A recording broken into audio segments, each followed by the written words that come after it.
Welcome to Indie Attack Today with Kelson and Woody.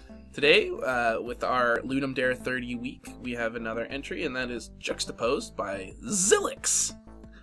This is a puzzle game where you have a light world and a shadow world, and the two interact in unique ways, essentially. Yes. You switch between them. It is a rotating world. Your controls are very simple.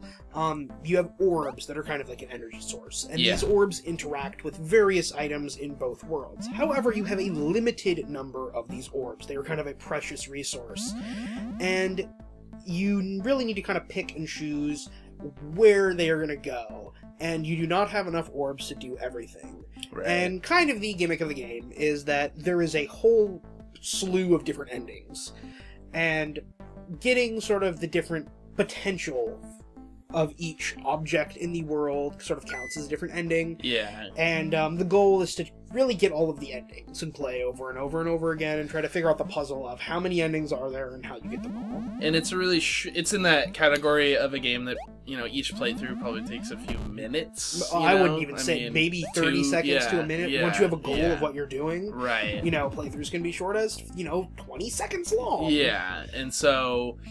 yeah, you're going for... This isn't one of those games that we've talked about where there's a million endings, but it takes a long time to get to them. Like, this is rapid-fire gameplay, and so you get pretty quick results, you know? Yeah. So it's like... On one side, when I was playing on one side, the guys in the shadow world started getting attacked by, like, insects evil and birds. Creatures. So it's like, oh, okay, I need to use, instead of using two orbs over here, I gotta put them over here so they have some light to defend that, yada yada. It reminds me a lot of, there was a series of Flash games that they're still occasionally releasing that I actually really like, called the Grow series. And they're pretty old at this point, but essentially it's, you have like 10 items and you just need to click them in the right order, and each order will produce a different outcome, but there's sort of like one ideal outcome.